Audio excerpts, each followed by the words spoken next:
gaudinistas. Hoy vamos a hablar de la comunicación. ¿Y qué es la comunicación? La comunicación es la actividad consciente al intercambiar información entre dos o más participantes con el fin de transmitir o recibir significados a través de un sistema compartido de signos y normas semánticas. O sea, el acto de hablar y de expresar lo que sentimos y lo que pensamos. Paul Gillis es un filósofo británico que aporta a la comunicación sus máximas que son de cantidad, de calidad y de relación. De cantidad porque el mensaje no debe ser más de lo requerido. De calidad porque no debe decir algo falso ni que afirme nada de lo que no tengamos pruebas suficientes. Y de relación que debe ser relevante y evitar la oscuridad en la expresión, ser breve y ordenado. La comunicación es verbal o no verbal.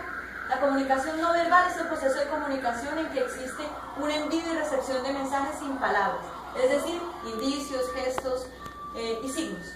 Puede ser kinésica, que son los movimientos del cuerpo, paralingüística, que puede ser en la voz, el tono, el volumen y el ritmo.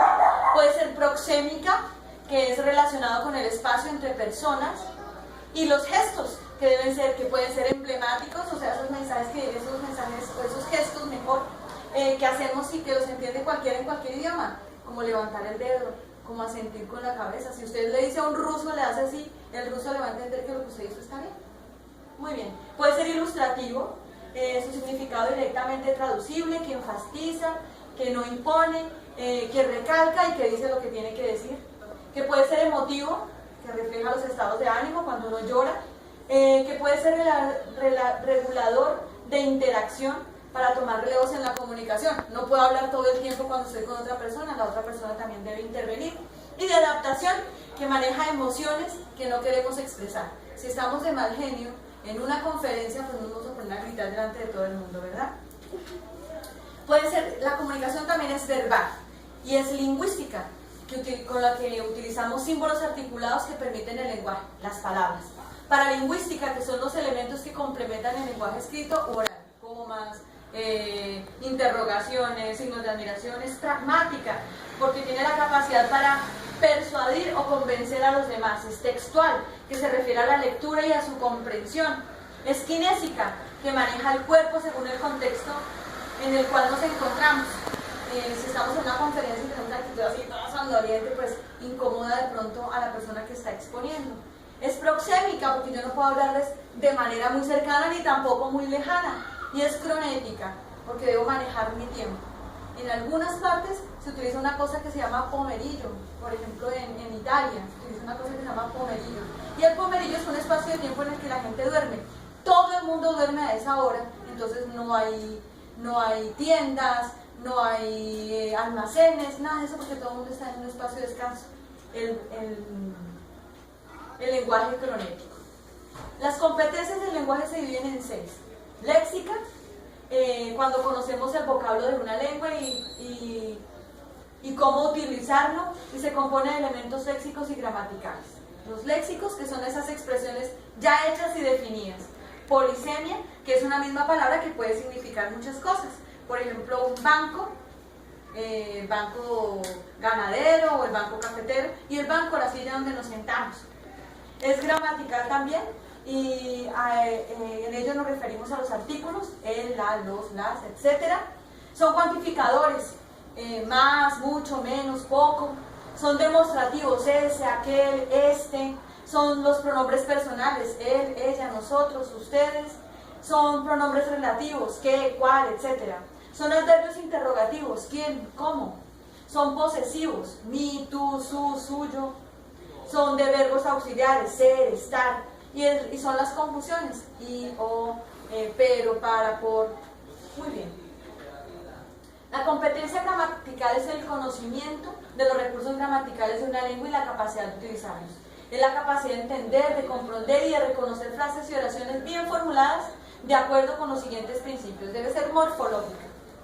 Es la organización interna de las palabras, los morfemas, los sufijos y los prefijos, etc.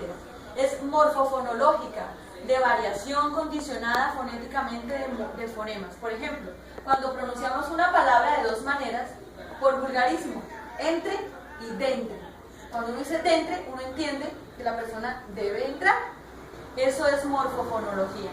Y de sintaxis, que es la organización de las palabras en forma de oración en función de las categorías de los elementos y de las clases. Muy bien. La competencia semántica es la capacidad de reconocer y usar los significados y el léxico de manera pertinente según el contexto comunicativo. Tenemos una competencia fonológica, que son los fonemas vocálicos, que son pronunciados de tal forma que el aire no encuentra ningún obstáculo y además son capaces de formar por sí mismos sílabas.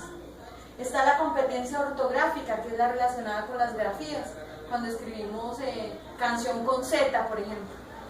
Entonces necesitamos corregir de forma ortográfica, y así cuando uno se escribe canción con Z y uno está leyendo el texto no entiende muy bien lo que quiere decir.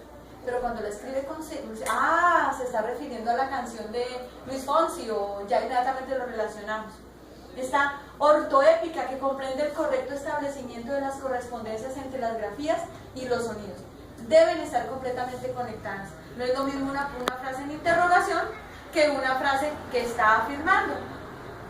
Saber cómo deletrear es imprescindible para evitar ambigüedades y conseguir una comunicación efectiva. La competencia pragmática es adecuar la comunicación dependiendo del entorno en el que se encuentra, es decir, se da pertinencia al discurso y lo ubica en un contexto adecuado para poder tener una comunicación efectiva y utilizarlo en la cotidianidad. Puede ser ilocutivo, puede ser perlocutivo y puede ser locutivo. Locutivo es el mero acto de decir algo y comprende tres aspectos: fónico, que es emitir sonidos; fático, que es el acto de emitir palabras organizadas, o sea, no es solamente emitir el sonido a, o, porque eso no tiene ningún sentido. Debe tener una organización de palabras o de letras para que formen un lenguaje, para que la otra persona nos pueda entender. En la construcción gramatical estructural. Y es rético, que es emitir tales frecuencias con un sentido de referencias más o menos definidas, es decir, con un significado determinado. En consecuencia, es el acto de emitir ciertos sonidos en una determinada construcción y con un cierto significado. Perlocutivo es el efecto de decir lo que se dijo. Y el ilocutivo, que es la manera en que realizamos el enunciado. En la producción de textos, que es sumamente importante en la comunicación, aprender a producir textos, encontramos el texto narrativo, que es contar los acontecimientos. El texto descriptivo, que es describir de forma subjetiva lo que estamos leyendo o escribiendo. El texto expositivo, que es el acto de informar, más o menos lo que estoy haciendo yo en este momento, exponiéndoles una información sobre la comunicación. El texto argumentativo, que tiene que persuadir o convencer, como los políticos, que tienen que convencer, como un vendedor que necesita vender, entonces necesita convencer a los clientes para poder vender su producto. Vamos a hablar de la lectura, que también es un proceso importantísimo en la comunicación. La lectura es un proceso que debe involucrar el cerebro, es una actividad básicamente humana, es una potencialidad que con la escritura son los instrumentos más valiosos para el desarrollo y funcionamiento del lenguaje y de los procesos del pensamiento.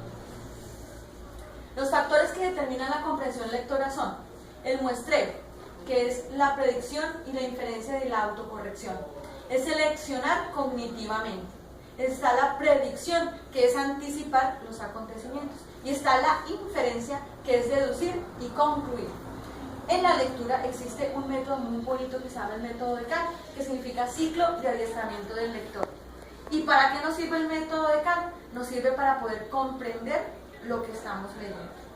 Entonces, tiene 1, 2, 3, 4, 5, 6 pasos. 1, la estructura trasladada, que es el revisar globalmente el texto. Entonces le das una mirada rápida de lo que vas a leer. El texto subrayado, cuando estás leyendo vas subrayando lo que te parece importante. El texto anotado, esas frases que subrayé las voy a anotar afuera. Y eso nos hace una estructura general para hacer un mapa conceptual. Los mapas conceptuales nos hacen una idea mental de lo que estamos leyendo. Ese mapa conceptual va a un diario. En ese diario hacemos preguntas y comentarios. Esta sección me parece importante. ¿Por qué? ¿Qué pasó allí? ¿Qué le pasó al personaje? ¿Qué quería hacer el personaje? ¿A dónde llegó el personaje? Y eso nos lleva a un cuestionamiento que contesta todas esas preguntas que hicimos en el diario, que van unidos, el diario y el cuestionamiento, y conforme va avanzando la lectura. Y así tenemos una estructura bien detallada del texto que estamos leyendo. Esto es comunicarse. Espero que les haya agradado el tema, que haya quedado bien entendido y nos vemos en una próxima ocasión. Muchas gracias.